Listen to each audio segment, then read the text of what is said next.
Meu nome é Bárbara Maia e bem-vindos ao Ciência Notícia.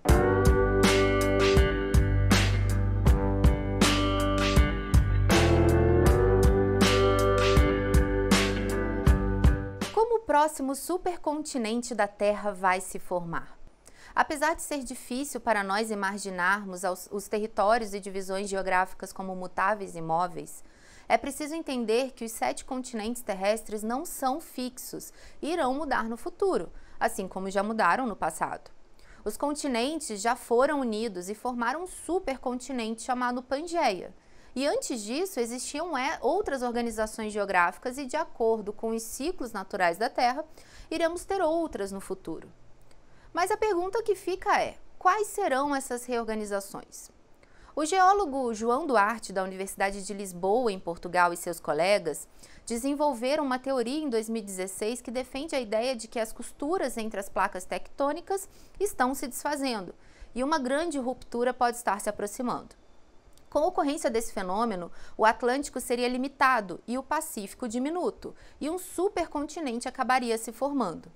Os pesquisadores nomearam esse suposto novo supercontinente de Áltica, pois as terras da Austrália e das Américas ficariam no centro. Os pesquisadores da Universidade de Lisboa criaram outras 3 possibilidades de cenários. Porém, vale ressaltar que todas elas projetam mudanças para um futuro longínquo, isso é, daqui a 200 ou 250 milhões de anos. Apesar das projeções, os cientistas entendem que eventos geológicos podem levar a arranjos diferentes, sendo impossível precisar com certeza os caminhos que a Terra irá tomar nas futuras mudanças. Missão DART, como é a primeira tentativa da NASA de alterar a órbita de um asteroide. A possibilidade de um grande meteorito cair na Terra e provocar uma grande catástrofe é de uma probabilidade altíssima, sendo muito mais uma questão de quando do que de se. Pensando nisso, um projeto liderado pela NASA averigua a possibilidade de alterar a rota de corpos celestes, a fim de ter maneiras de defender a Terra em um futuro próximo. A nave chamada DART, enviada ao espaço pelo foguete Falcon 9 da SpaceX, foi lançada com o objetivo de testar um método de desvio de asteroides chamado impacto cinético. O alvo da nave DART é o asteroide Dídimo, que tem cerca de 700 metros de diâmetro.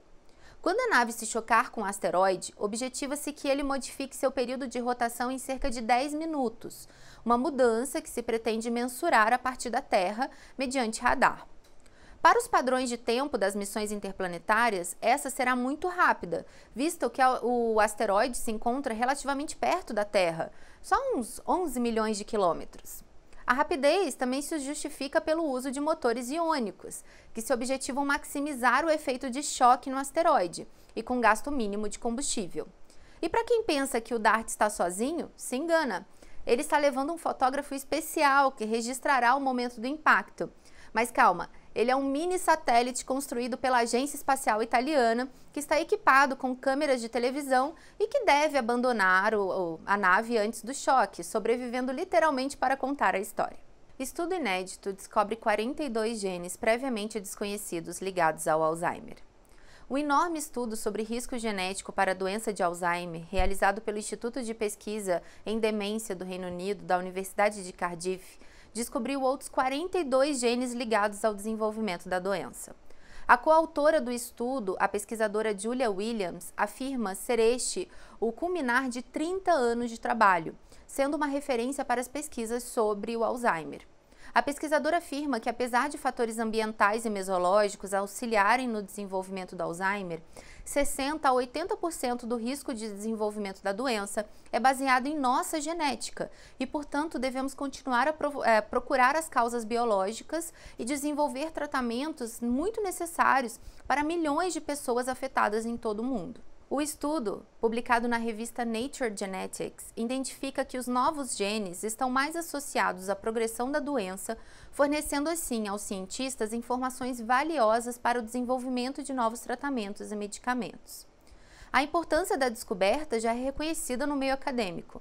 O Dr. Richard Isaacson, diretor da Clínica de Prevenção de Alzheimer do Centro de Saúde do Cérebro da Faculdade de Medicina Schmidt, da Universidade Florida Atlantic, afirma que este artigo nos dá muito mais ferramentas em nossa caixa de ferramentas para efetualmente atacar com mais precisão a doença de Alzheimer. Agora é esperar para ver quais os tratamentos poderão ser desenvolvidos a partir desta e de outras descobertas sobre o Alzheimer. Teste genético. Quando é indicado e quais cuidados você deve ter? Cresce no Brasil o mercado de análise de DNA, que realiza mapeamento de ancestralidade, de riscos no desenvolvimento de doenças e de definição de dietas e exercícios ideais. O processo é simples. O cliente recebe em casa o material necessário e realiza em si mesmo a coleta da saliva. O material é retirado pela empresa que realiza o mapeamento genético do cliente. A partir disso, o cliente receberá informações amplas sobre si mesmo, sobre seus ancestrais, sobre sua saúde. Parece fantástico, certo? Mas é preciso cautela na análise desses resultados. Por exemplo, quanto ao teste de ancestralidade, os cientistas afirmam que esse resultado é fruto de uma comparação dos traços genéticos analisados com um banco de dados de DNA. Mesmo sendo confiável e trazendo um bom grau de confiança na análise, eles ainda não são 100%.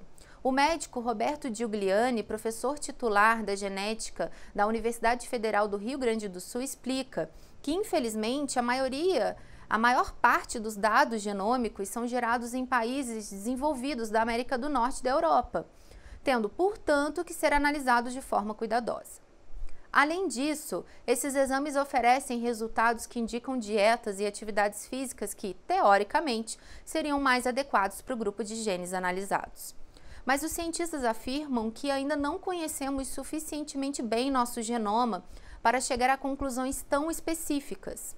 A médica Maria Isabel Achatz, que é coordenadora da Universidade de Oncogenética do Hospital Sírio-Libanês, explica que muitas vezes esses testes levam em conta um pequeno estudo que foi feito com um grupo populacional limitado. Os pesquisadores ainda são mais enfáticos quanto aos cuidados com esse tipo de exame, quando estes trazem riscos genéticos no desenvolvimento de doenças. Isso porque muitas das doenças analisadas possuem uma herança genética complexa, difícil de ser analisada, além de terem grande influência do meio em seu desenvolvimento. Isso é, da alimentação, do sedentarismo, do ambiente em que essa pessoa vive. Estes fatores ambientais não são considerados nesses testes e, normalmente, o cliente recebe o resultado sem qualquer orientação de um especialista, podendo se assustar com o resultado. Os pesquisadores são ainda mais enfáticos quanto aos cuidados com esse tipo de exame quando estes trazem riscos genéticos no desenvolvimento de doenças. Isso porque muitas das doenças analisadas possuem uma herança genética complexa, difícil de ser analisada, além de terem grande influência do meio em seu desenvolvimento, isso é, da alimentação, do sedentarismo, do ambiente em que essa pessoa vive. Esses fatores ambientais, eles não são considerados nesses testes e, normalmente, o cliente recebe o resultado sem qualquer orientação de um especialista, podendo se assustar com o resultado. Por isso, a indicação é: sempre que tiver qualquer dúvida, procure um médico. A identificação de doenças se dá por uma série de exames específicos com análise especializada. Quer saber mais informações do mundo da ciência? Então não perca o nosso próximo Ciência Notícia. Até mais!